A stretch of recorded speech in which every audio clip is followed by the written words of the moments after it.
Have you ever noticed something strange? You can spend 2 hours scrolling through social media, watching random videos, or reading comments without feeling tired.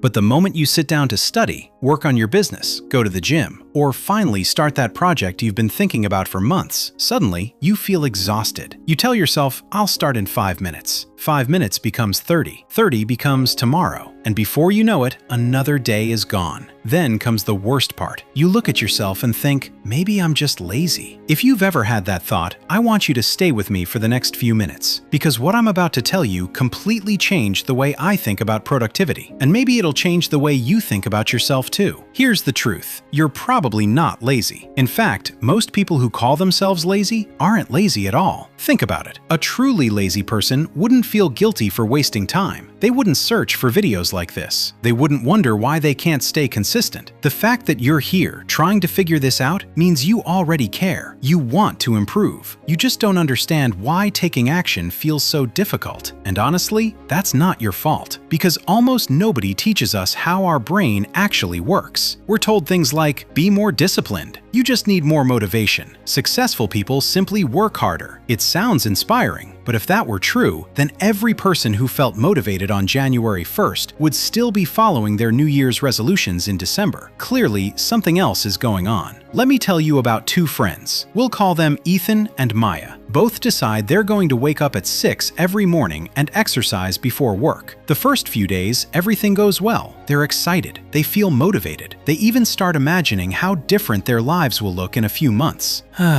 But by the second week, things begin to change. One morning, Ethan wakes up, looks outside, and sees that it's cold. He thinks, I'll skip today and start again tomorrow. Tomorrow becomes next week, then next month. Eventually, he tells himself, I guess I'm just a lazy person. Maya wakes up feeling exactly the same. She's tired. She doesn't feel motivated either. She would honestly rather stay in bed. But instead of asking herself, do I feel like working out? She asks a different question. Can I just put on my shoes? That's all. Not finish the workout, not run 5 kilometers, just put on her shoes. Most mornings, once the shoes are on, she ends up going anyway. Now here's the interesting part. The difference between Ethan and Maya wasn't discipline. It wasn't talent. It wasn't that Maya loved exercising more. The difference was that Maya understood something Ethan didn't. She stopped waiting for motivation. Instead, she learned how to work with her brain instead of fighting against it. And that's where everything begins. Because your brain has one main job. Believe it or not, it isn't to help you achieve your dreams. It isn't to make you productive. And it definitely isn't to help you build a six-pack or start a successful business. Your brain's first priority is much simpler. Keep you alive. For thousands of years, the brain evolved to conserve energy whenever possible. Any activity that required effort meant using valuable energy, so it developed a simple rule. If something requires energy, avoid it unless it's truly necessary. That survival system is still running today. The only problem is, your brain can't always tell the difference between running away from danger and opening your laptop to work on a difficult project. To your brain, both require effort, and effort feels expensive. So it quietly whispers, let's check our phone first. Maybe watch one more video. We'll start after lunch. Sound familiar? That's not because you're weak. It's not because you're broken. And it's definitely not because you're doomed to be lazy forever. It's because you're using an ancient brain in a world full of modern distractions. The good news? Once you understand how that brain works, you can stop blaming yourself and start using it to your advantage. And that's exactly what we're going to do next. Because the biggest mistake most people make is believing they need more motivation. But as you're about to discover, motivation is one of the least reliable tools you could ever depend on.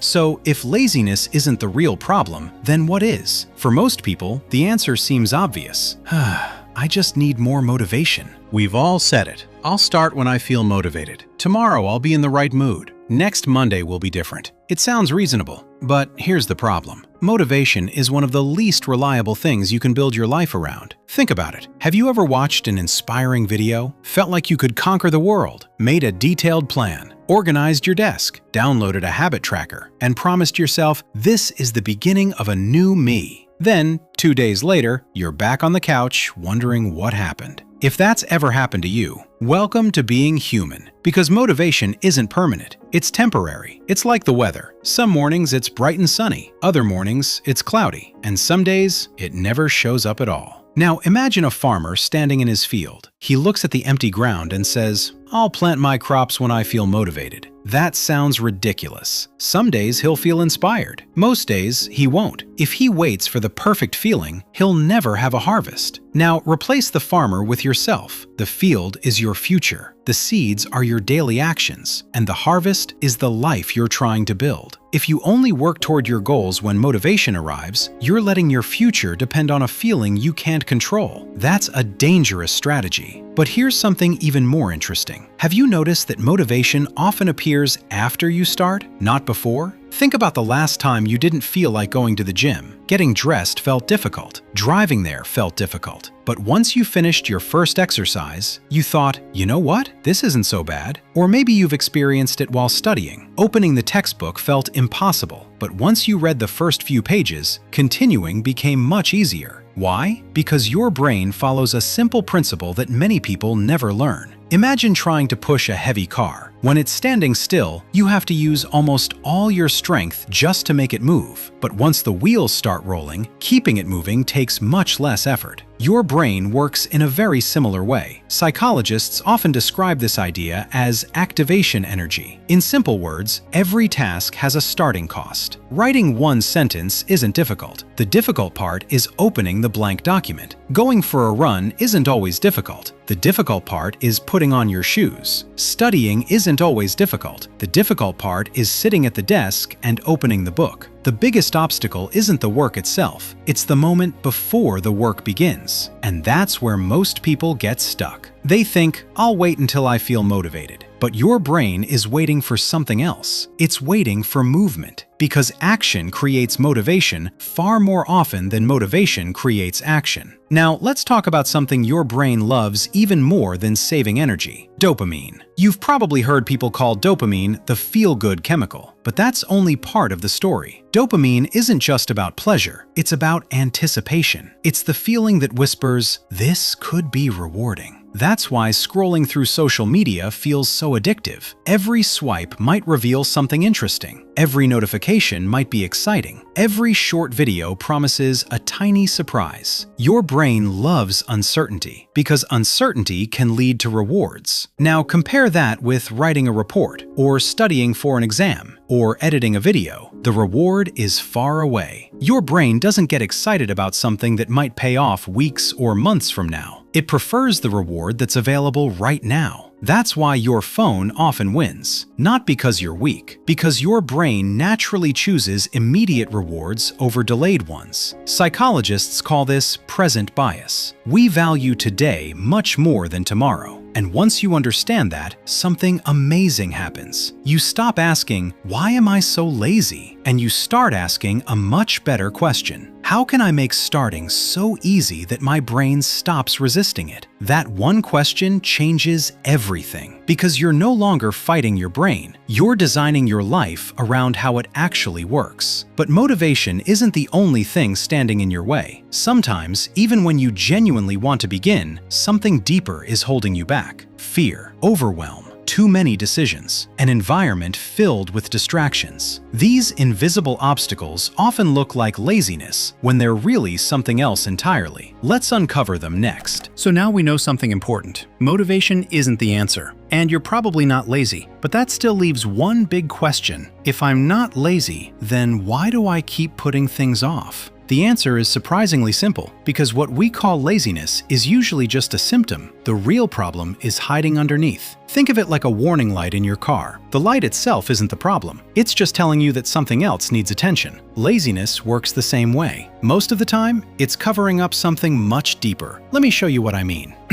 Reason 1. You're not avoiding the work, you're avoiding the feeling. Imagine you have an important presentation next week. Or maybe you've always wanted to start a YouTube channel. You know exactly what you should do. Open your laptop, start writing. Simple. But instead, you organize your desk, reply to old emails, watch a few productive videos, maybe even convince yourself that you're researching. It looks like procrastination, but often you're not avoiding the task. You're avoiding the uncomfortable feeling that comes with it, because deep down, your brain is asking questions like, what if I'm not good enough? What if people judge me? What if I spend months working on this and nobody cares? Those thoughts are uncomfortable, so your brain quietly protects you by steering you toward easier tasks. Not because those tasks matter more, but because they feel safer.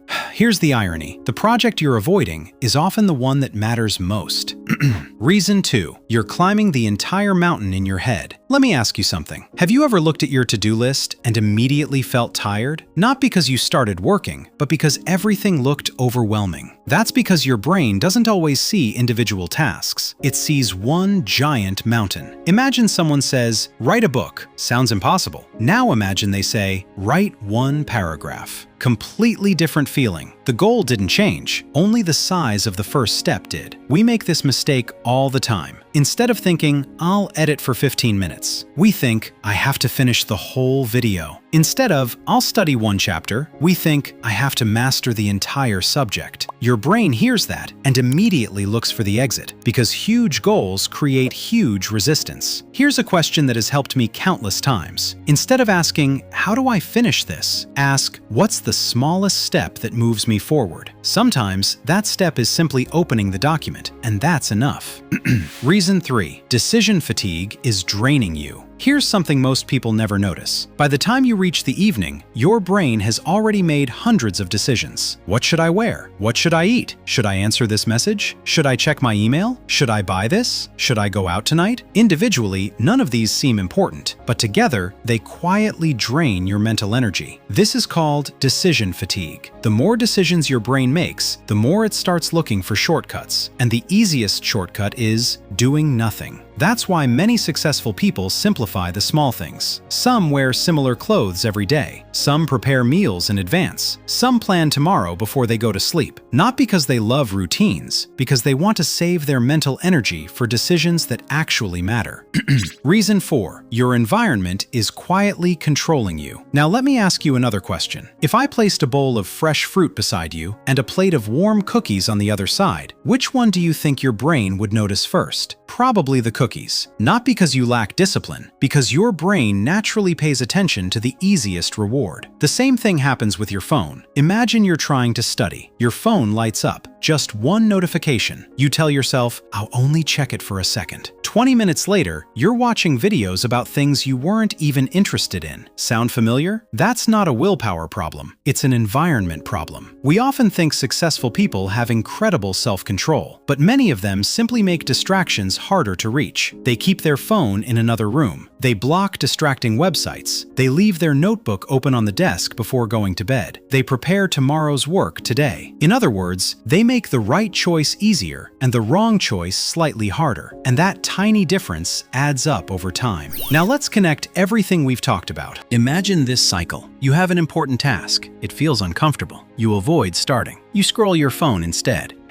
You feel guilty. The guilt makes the task feel even bigger, so you avoid it again. Welcome to what I call the lazy loop. The more you stay inside it, the harder it becomes to escape. But here's the good news. Every loop has a weak point, and this one breaks the moment you take even the smallest action. One sentence, one push-up, one email, one page. Small actions create movement. Movement creates momentum, and momentum is exactly what your brain has been waiting for. In the next part, I'll show you a simple system that makes taking that first step so easy your brain has almost no reason to resist. Because the goal isn't to become someone with endless willpower. The goal is to make progress feel easier than procrastination, and that's where real consistency begins. So now we've uncovered something important. You're probably not lazy. You're not waiting for motivation because you're weak. You're waiting because your brain is trying to save energy, avoid discomfort, and choose the quickest reward. The good news? You don't have to fight your brain anymore. You simply need a better system. Because here's something I've noticed. People who stay consistent aren't always the most motivated. They've just made taking action easier than making excuses. Let me show you 4 simple systems that can completely change the way you work. System 1. Shrink the first step. Remember activation energy? The hardest part isn't usually doing the work, it's starting. So instead of making the goal smaller, make the first step smaller. Want to write for an hour? Don't. Just open the document and write one sentence. Want to work out? Forget the full workout, just put on your shoes. Want to study? Open the book and read one page. That might sound too simple to matter, but here's the interesting part. Once you've started, your brain usually wants to keep going. Think about pushing a bicycle. The first push takes effort. After that, keeping it moving feels much easier. Progress creates momentum, and momentum creates motivation, not the other way around. So stop asking, "Can I finish this today?" Instead ask, "Can I start this for just 2 minutes?" You'll be surprised how often 2 minutes turns into 20. System 2. Design your environment. Imagine trying to eat healthier while keeping a box of cookies on your desk. Every time you look up, your brain gets reminded of the easier reward. Now imagine replacing those cookies with a bowl of fruit. You haven't changed your willpower. You've changed your environment. And your environment quietly shapes your decisions every single day. Want to spend less time on your phone? Don't rely on self-control. Charge it in another room at night. Turn off unnecessary notifications. Remove social media apps from your home screen. Want to read more? Leave a book on your pillow before leaving for work. Want to exercise in the morning? Lay out your workout clothes before you go to bed. These tiny changes may seem insignificant, but remember, your brain naturally follows the path of least resistance. If the good habit is easier to start, you're far more likely to do it. You're no longer fighting your environment. You're letting it work for you. System 3. Pair effort with reward. Let's be honest, your brain loves rewards. That's why scrolling through your phone feels so tempting. Every swipe offers something new. Instead of fighting that, use it. Pair something you enjoy with something you've been avoiding. Only listen to your favorite podcast while walking. Only drink your favorite coffee while working on your most important task. Only watch one episode of your favorite show after you finish today's priority. Your brain starts connecting effort with something enjoyable. Over time, the task doesn't feel like punishment anymore. It becomes part of a rewarding routine. You're not forcing yourself. You're teaching your brain that productive work can actually feel good. System 4. Focus on identity, not motivation. This might be the most powerful shift of all. Most people ask, "What do I want to achieve?" A better question is, "Who do I want to become?" Think about the difference. Instead of saying, "I want to run a marathon," say, "I'm becoming someone who never skips movement." Instead of, "I want to read more," say, "I'm becoming someone who learns every day." Every small action becomes a vote for that identity. One workout won't transform your body. One study session won't make you an expert. One healthy meal won't change your health. But each one is evidence. Evidence that you're becoming the person you want to be. That's how lasting habits are built. Not through huge bursts of motivation, but through repeated proof that reinforces your identity.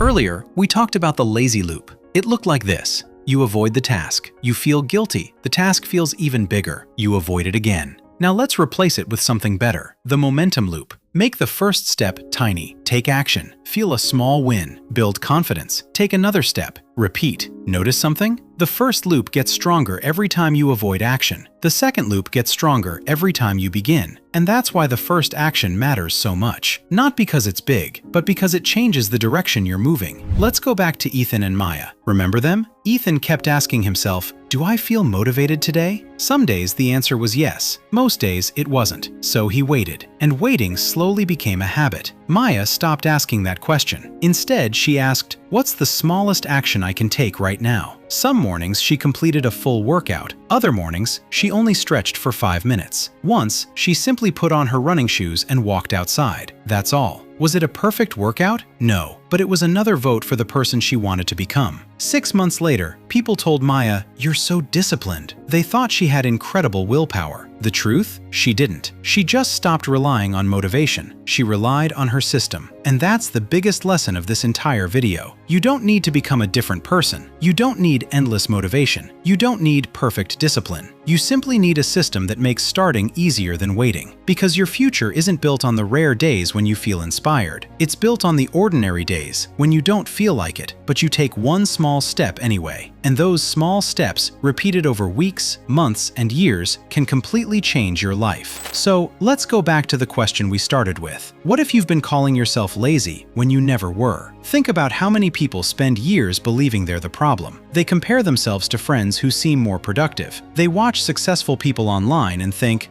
"I wish I had their discipline. I wish I had their motivation. Maybe I'm just not built like them." But now you know something they might not. Your brain isn't trying to ruin your life. It's trying to protect you. The problem is, it was designed for a world where conserving energy helped us survive. Today, that same instinct often keeps us from doing the very things that would improve our lives. So maybe the goal isn't to fight your brain. Maybe the goal is to understand it. Because once you understand how it works, everything starts to make more sense. You stop waiting for motivation. You stop feeling guilty every time you have an unproductive day. And instead of asking, how do I become more disciplined? You start asking a much better question. How can I make the next step easier? That one question can change everything. Imagine two people 1 year from today. Both have the same dream. Both want to get healthier, learn a new skill, or build something meaningful. The first person waits until they finally feel motivated. The second person rarely feels motivated either, but every day they take one small step. Some days it's only 5 minutes. Some days it's just opening the laptop. Some days it's reading 1 page. Nothing dramatic, nothing that would impress anyone. But those tiny actions keep adding up. Fast forward a year. Who do you think is closer to the life they wanted? Probably not the person who had more motivation, the person who kept showing up. That's the power of consistency. People often overestimate what they can do in a day and underestimate what they can do in a year. A single workout won't transform your body. One study session won't make you an expert. One productive morning won't change your life. But hundreds of small actions, repeated consistently, absolutely will. Because success isn't usually the result of one extraordinary decision. It's the result of ordinary decisions made again and again. There's a quote from James Clear that captures this perfectly. Every action you take is a vote for the type of person you wish to become. Think about that for a moment. Every time you choose to begin, even when you don't feel like it, you're casting a vote. Not for the life you have today, but for the person you're becoming tomorrow. And those votes matter. Maybe not immediately, but over time, they shape your habits. Your habits shape your identity, and your identity shapes your future. So before you leave this video, I want to challenge you to do something simple. Don't promise yourself you'll completely change your life tomorrow. Don't create a perfect schedule. Don't wait for Monday. Instead, ask yourself one question. What's one small action I can take in the next 5 minutes? Not the biggest action, not the perfect action, just the next one. Maybe it's opening your notebook. Maybe it's putting on your running shoes. Maybe it's writing the first sentence. Maybe it's simply putting your phone away and getting started. Whatever it is, do it today. Because the hardest part isn't becoming productive. It's proving to yourself, just once, that you can begin. And once you do that, doing it again becomes a little easier, then easier again. Until one day, the thing you used to call discipline simply becomes who you are. If this video helped you see laziness from a different perspective, I'd love to hear from you in the comments. What's one goal you've been putting off? And what's the first tiny step you're going to take today? Your answer might inspire someone else who's struggling with the exact same thing. And if you enjoy thoughtful conversations about psychology, habits, productivity, and building a better life, not through shortcuts, but through understanding, consider subscribing. Because sometimes the biggest changes in our lives don't begin with massive action. They begin with one small decision, one tiny step taken today. Thank you so much for watching. Take care, keep moving forward, and I'll see you in the next video.